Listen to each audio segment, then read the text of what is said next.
होळी येऊन राहिलेली का जुगाड पाणी लावावं लागते आता काही नाही पैशाला. बुड्याला मागू का 500-600 रुपये. बुड्याची हालत पाहून तर बुड्याला बिंडलला सोयीने दिसून राहिली बिड्या पाण्याला. आबाजी हो आबाजी. काय बे? अरे मी म्हणून राहिलो आहे का काही 500-1000 रुपये द्या ना, होळी येऊन राहिली ना राजा. कायचे बंबुऱ्याचे बी 500-1000 रुपये होळीसाठी.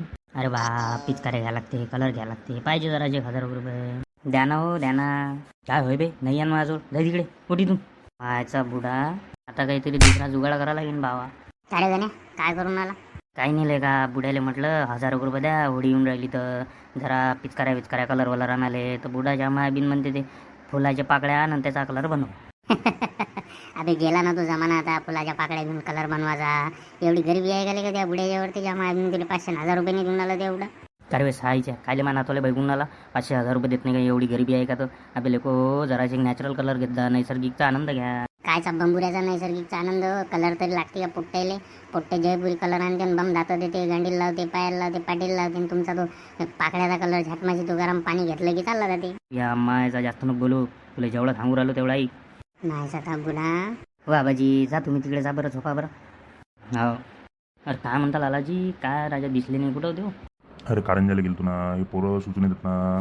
हां म्हणजे कलर पाहिजे आणले बा. मग 500-600 रुपयाचे कलर आणून दिले, पिचकारी आणून दिले पोराले. आता खेळी लाव बरं पबजी, लाव पबजी खेळू आपण. हा काय राजा माजून ठेवले पोरं आजकालचे. 1000 रुपयाचे कलर घेत असते कोणी तोंडाला लावाले. काय राजा ना तुरा कसं त्या बुडानं तुले कलर घेऊ देत बाबू ना, लोकाले घेऊ देत. पाय लोकाले काय सांगू राहिला. जाऊ तिकडे बघा. नाही हो, घेऊन द्या लागते. तुमच्यासारखं जमान राहिलं का आता? ते फुलाच्या पाकळ्यानं कलर बनवारी, नागर टाकारी, ते थोडी खेळते आता. पोटायला पाहिजे फोडली पुडी कटाकली हातावर आणि दिला घुटून बरं आहे बा तुमचं, काही राजा लाडक पण आहे पोराचा. मी का आणतो तंबाखू आहे का जरासा? द्या ना चिंता जरासा. वा रे वा दुनिया, पोरासाठी 1000 रुपयाचे कलर आणता, लाडक पण पुरवता. आणि तुम्हाला लोक एक साधी 5 रुपयाची तंबाखूची पुडी नाही घेता येत नाही रे, आणि बुड्याला मागता नाही रे.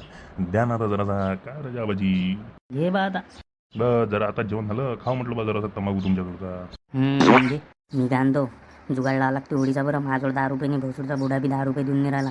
आणि जायच्याला मटण आणतो मस्त की 2-4 भांगीच्या गोळ्या पाहिजे भेटते का? जमा बिन मजा करू आपण. काय बोलून राहिले भोसूरचे खुसूर.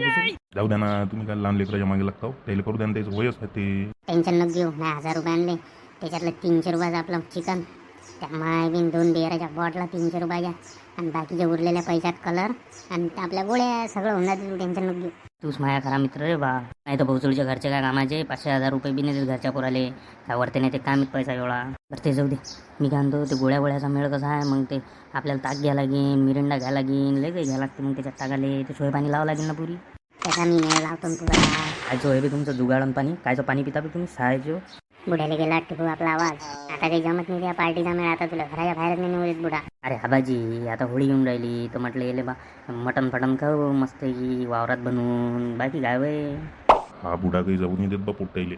हो आबाजी या ना इकडे, त्याच्या मागे काय लागून राहिले लहान लेकरं आहे ते. या इकडे. तुले काय बंबुऱ्या माहीत आहे बे? हे गोळ्याच्या आणि गोष्टी करून राहिले. गोळ्या आणि पाणी घ्यायचं प्यायचं तर सायच्या यायच्या गांडीवरच सोडे देतो अजून. का बाबाजी काऊन आमच्या गांडीवर सोडे तर आम्ही काय केलं? तुम्ही सायजेव माझलं आणि गोष्टी करून राहिले नाही रे. भांगीच्या गोळ्या बिअरान काय मटणं काय आम्ही नाही केली फोकणीचं असे कधी तुमच्या वयात असताना. बाबा तुम्ही काय केलं आता सांगू का? तुमच्या वयात असताना अरे चला ना तिकडे, काय लहान लेकराच्या मागे लागली तुम्ही? चला बरं या इकडे. थांबे तू ते बस. काय केलं रे मॅ सांग बरं. काय बाबाच्या आबाजी सांगे हा बुडा लय खतरनाक होता म्हणे. त्या पुष्पाबाईच्या झांपरमध्ये हात टाकून तिचे कलर लावे म्हणे होळीच्या दिवशी.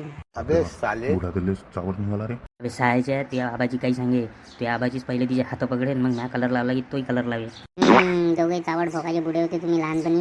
आणि आता आम्हाला न्यानी बाजू नका शिल्लकचा, समजलं का? आबाजी मला तुमच्याजवळून हे अपेक्षा नव्हती तुम्ही असे करसान म्हणून. हो तो काळ लय वेगळा होता रे. तुमच्यासारखे मोबाईल नव्हते आमच्याजवळ. आम्हाला जे करायचं होतं ते होळीच्याच दिवशी करायला भेटे. मग आम्ही बी तेच करून आलो ना. आम्ही कोणत्या पुष्पाबाईच्या ब्लाऊजमध्ये हात टाकून कलर लावायला चाललो बस दारू. बस पार्टीचं करून आलो आम्ही. तुम्ही शिल्लक काही बोलू नका पाहिजे आता. तुमच्या माचा ताण भोसुडीचे तुमच्या चड्ड्या काढून ढुंगणावर सोडे दिन आता शिल्लक बोलताना. तर आज चावट पोट्ट्या सहायची समजत नाही वयस्कर माणसासोबत कसं बोलावतं.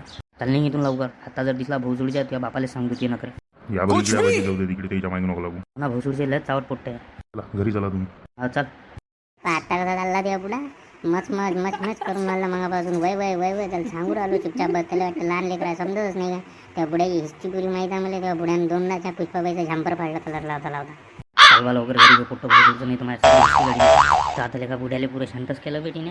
अबे मग तू लोळणं घेऊ मस्तपैकी परवा दिवशी मजा पाहिजे फक्त 2 स्पीकर 8 खंबे पुरी भांग तयार करून पिऊ सहा गेले या बुड्याला लोळणं घेतो तू आता पाहायची मजा कशी जिरवतो मी लय जिराला पण ता बुडा या बात हा मग आपल्या आडी आला तर आपण कार्यक्रम ओके करतो करा रे पोट्ट माहोल कोई कोई